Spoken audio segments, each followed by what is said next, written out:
Hey, this is YCHARTS, a small investment firm that specializes in REIT investing. I've been investing in this space for over a decade now, and I've done quite well over the long run, having managed to significantly outperform my sector benchmarks. But had I not made a few mistakes early in my REIT investing career, I could have done even better. In today's video, I want to give you the chance to learn from my mistakes so that you don't have to learn the hard way like I did.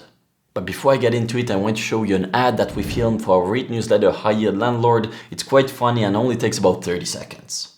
I've been thinking about you. Rent.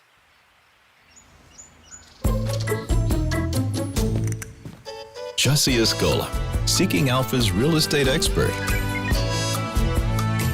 Seeking Alpha, all you need to know about investing in real estate or in anything else. Go to seekingalpha.com/experts. If you want to check out High Yield Landlord, you can join us for a 2-week free trial and you'll gain immediate access to my entire REIT portfolio. It will be the first link in the description of this video. Okay, so the first and perhaps the biggest mistake that I see most REIT investors make is that they're ignoring capex. Real estate needs to be maintained to remain productive and valuable, and the cost to maintain a property is what we call capex. It's a real expense and it needs to be deducted from the cash flow. However, many REIT investors, including myself many years ago, would commonly make the mistake of ignoring it or at least underappreciating capex because it typically isn't deducted from FFO. REITs report FFO, which stands for funds from operations, and it serves as a rough estimate of the cash flow, but this estimate is pre-capex, leading many investors to overestimate the real cash flow generation of a REIT. As a result, they will then think that the REIT is cheaper than it is, that it has less leverage than it truly has, and that its payout ratio is also lower than it truly is if you account it for the capex. I made this mistake a long time ago with a small mall REIT called CBL and Associates. I had underappreciated the need for capex, and as a result, I failed to see just how risky this REIT has become. And the complication with capex is that it can be quite bumpy in nature and change drastically from one time period to the next. To give you an example, a certain REIT may have underinvested in its properties for years to boost its cash flow and maintain its dividend, but this could then come bite it back and lead to some bad surprises down the line as it needs to fix up its properties, potentially leading even to a dividend cut. Changing market conditions may also require a REIT to invest more heavily in its properties, and I think that this is the case for office REITs today. The market is heavily oversupplied and landlords must make improvements to their properties to remain competitive in a market with 20% vacancy rate. This capex is then draining a big chunk of their cash flow, and adjusted for that, their valuations really aren't as cheap as it may first seem. So don't make the mistake of overlooking capex. This has cost us big time at High Yield Landlord. My second big mistake and regret as a REIT investor is that I would often think that higher leverage would lead to higher returns, and this is because I come from a private equity background, and as you know, private equity real estate investors will commonly use a lot of leverage, up to 60, 70 or even 80% loan to values, but in reality, if you make the right adjustments and look over a long time period, higher leverage doesn't always lead to higher returns. On the contrary, in the REIT sector, we've seen that lower leverage commonly leads to lower risk, but also higher returns. And this is because high leverage, yes, may lead to strong returns during the good years, but the real estate is cyclical, and the good years are eventually followed by a down cycle, and when the cycle turns, you end up getting squeezed for liquidity, and if you have high leverage, you lose so much during the down cycle that in the end, if you average out your returns over a full cycle, typically lower leverage results in higher returns than high leverage.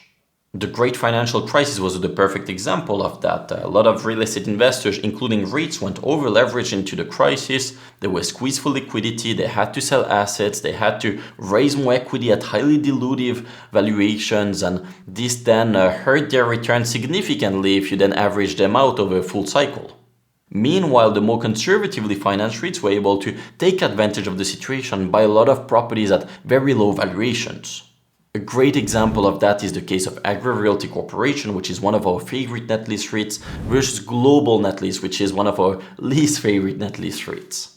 Agri Realty has been very conservative with its balance sheet over the years, and this allowed it to buy a lot of properties at very attractive cap rates during the pandemic when most investors were having difficulties, as well as early in this rate hiking cycle, and this allowed it to boost its cash flow and create a lot of value for its shareholders.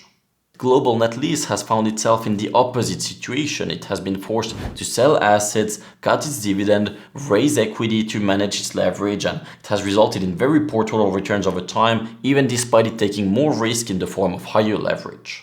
So in short, high leverage does not equate automatically to higher returns. On the contrary, the conservatively financed REITs have typically outperformed over the long run because they end up losing less during the down cycles, and importantly, they are able to take advantage of the situation by buying properties from distressed sellers at low valuations. For this reason, most of our REIT holdings at high-yield landlords have LTVs in the 30 to 50% range, which is quite reasonable, and we only rarely make exceptions and invest in more speculative situations with more leverage than that. Hey, if you think that this content is helpful, could you please do me a huge favor and subscribe to your channel and click the like button? That helps me a lot to keep producing all this free content for you. Thanks so much in advance. And then my third mistake, and this is a big regret of mine, is that I would overlook foreign REIT markets early in my REIT investing career.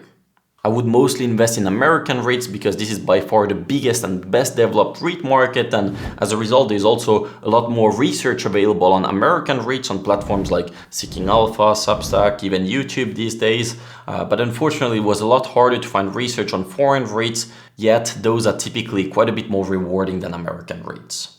And that's because they're often less competitive, they have higher cap rates, lower interest rates or higher spreads between interest rates and cap rates, better demographics in many cases, perhaps less oversupply if getting building permits is harder, which is the case typically in most other developed countries in Europe, but also in Canada.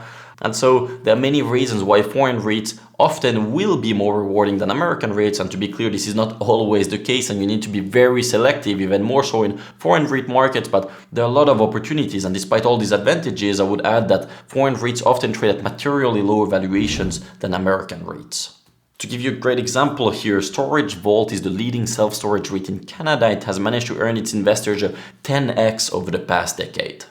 Today there is still far less supply of storage space per capita in Canada than in the US, and Storage Vault is able to build new properties at high yield, resulting in large spreads over its cost of capital. And we think that because of this, its growth will continue for a long time to come, and yet it's priced at a lower valuation than many of its American peers like Public Storage and Extra Space Storage. We hold a position in Storage Vault at high-yield landlord in our international portfolio. You can access the full portfolio for a 2-week free trial. It will be the first link in the description of this video. So my 3 biggest mistakes. Number 1, underestimating capex. Number 2, investing in REITs with too much leverage. Number 3, overlooking foreign REITs, and because of this, mostly investing in American REITs. These days, I'm paying a lot of attention on capex, and so because of this, I'm looking more at AFFO rather than FFO. Secondly, I'm mostly focusing on conservatively financed REITs, so LTVs in the 30 to 50% range, well staggered debt maturities, often ideally no maturities for years to come. And thirdly, I'm investing in a lot of different countries, not just in the US. I have REITs in the US, in Canada, in the UK, in France, in Northern Europe, in Germany, in Singapore, Australia, South Africa even, in Mexico, in Brazil, and other places. I'm well diversified geographically. The US still represents the biggest chunk of my portfolio, but being able to diversify geographically, is really one of the main advantages of investing in REITs versus private real estate, because it just gives you access to so much more opportunities to diversify your portfolio, which then optimizes the risk-adjusted returns of your portfolio.